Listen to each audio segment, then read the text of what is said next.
دیکھیں این جنگ کی حالت میں صحابہ کرام علیہم رضوان فرماتے ہیں طریقہ یہ تھا کہ آدھے لوگ کافر کے سامنے کھڑے ہوتے تھے اور آدھے پیچھے ہو کے نماز پڑھ لیتے تھے. بے شک جنگ ہے، بے شک جیسے ہی ہے. آ گیا این لڑائی میں اگر وقت نماز تو قبلہ روح ہو کے سجدہ ریز ہوئی قوم حجاز. اقبال کہتے ہیں ہم نے تو لڑائیوں میں نمازیں نہیں چھوڑی. میں کیا کروں اس قوم کا جو پھٹے پہ بیٹھی اور نماز چھوڑ دی. بیٹے کی شادی والے دن نماز چھوڑ دی، مہندی والے دن نماز چھوڑ دی. کیا اچھا عمل کیا ہم بھئی؟ ہم تو اچھے، ہمیں تو کہا گیا تھا ایکم احسن عملا، تم اچھے کاموں کے لیے دنیا میں بھیجے گئے ہو. تو ذرا سا کو مسئلہ آیا تو گیا سارا کچھ. آپ خیر کا کام کبھی ترک نہیں کریں گے. دکھ بھی آئیں گے، سکھ بھی آئیں گے، صبح بھی آئے گی، شام بھی آئے گی، لیکن اپنا کام. حضرت محبوب سبحانی، غوث سمدانی، شاہ جیلاں، میر میراں، شیخ بحر و بر، پیران پیر، حضرت غوث اعظم دستگیر رضی اللہ تعالیٰ عنہ واز کہہ رہے تھے. غوث پاک تقریر کر رہے تھے اور لوگ جمع ہیں، 70,000 بندہ آیا بیٹھا ہے رسول اللہ کا دین سننے کے لیے. گھر سے نکلنے لگے تو خبر ملی حضرت بیٹا رات کا بیمار تھا، وہ انتقال کر گیا.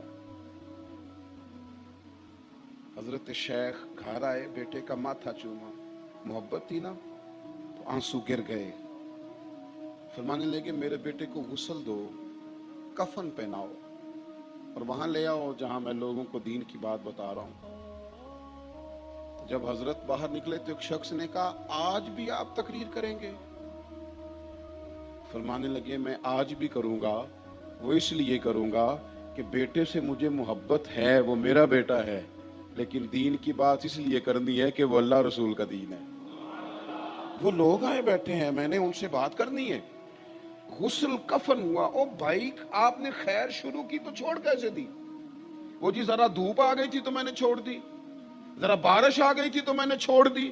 یہ کیا بات ہوئی؟ پانی پرن سہیلیاں رنگا رنگ کڑے اسی پریا اس دا جانیے جس دا توڑ چڑھے. یہ کیا بات ہوئی کچی پکی باتیں کرنا؟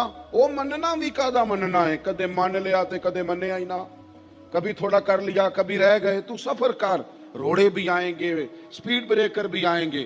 شہزادے کا جنازہ تیار کر کے لوگ لائے جلسہ گاہ میں. لوگ کہتے ہیں اطمینان سے غوث پاک تقریر کر رہے تھے. جب جنازہ آ گیا تھوڑی دیر کو گفتگو رکی، اعلان کرنے لگے تو جملے ٹوٹے، لفظ ذرا تھوڑے سے کانپے. فرمانے لگے میرے بیٹے کا انتقال ہو گیا ہے، آؤ ذرا 4 تکبیروں سے جنازہ پڑھ لیں، پھر لوگ دفن کر دیں گے، اس کے بھائی تدفین کر دیں گے اور میں پھر تمہیں رسول اللہ کا دین پڑھاؤں گا. وہ میرے عزیز کام جب آپ نے کرنا ہے، یہ کیسی بات آ گئی کہ وہ جی ذرا ٹینشن آ گئی تھی؟ وہ تو آتی رہتی ہے، ٹینشن تو نام بدلتی ہے. ویسے بھی دکھاں دے گل ٹلیاں بنو، یہ چپ چپیتے ہی آ جاندے نے. یہ کون سا بتا کے آتے، تو آ جایا کرتے ہیں. تو عزیز دوست اپنی زندگی میں اچھے اعمال شروع کریں پھر کرتے رہیں. حضرت عمر فاروق رضی اللہ تعالیٰ عنہ کو نا زخم لگ گیا، شہادت کا وقت آیا، این وقت وصال. جب انسان بڑا کمزور ہو جائے تو اسے تو مطلب شدید بندہ بیمار ہو نا، بخار چڑھ جائے تو بچے بھی اچھے نہیں لگتے. کئی دفعہ بندہ کہتا ہے ان کو لے جا ذرا شور کر، میری طبیعت نہیں ٹھیک، تلخی ہوتی ہے طبیعت. این اس عالم میں جب سیدنا فاروق اعظم کو زخم لگا ہوا ہے، خون بہ رہا ہے، تکلیف شدید ہے، تو نبی پاک علیہ السلام نے فرمایا نا کہ یہ تکبر کے طور پر اگر کسی نے اپنا پاجامہ یا تہمت ٹخنوں سے نیچے کیا تو وہ دوزخ میں. تو ایک نوجوان حضرت عمر کے سامنے سے گزر رہا تھا این بیماری کے عالم میں، تو سیاستہ میں حدیث موجود ہے، سیدنا عمر اسے دیکھ کے کہنے لگے بیٹا یہ ذرا تہمت تو ٹخنوں سے اونچا کر دو.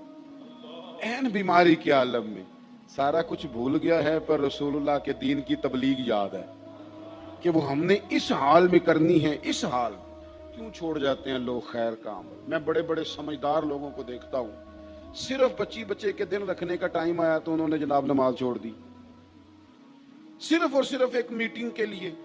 ناراض نہیں ہونا، بعض مذہبی کہلانے والے لوگ بھی بڑی اچھی میٹنگ چل رہی ہے، وہاں پروگرام چل رہا ہے، اب اذان ہو گئی، اب کیا کرنا ہے؟ میں اپنی مسجد جا کے پڑھنی.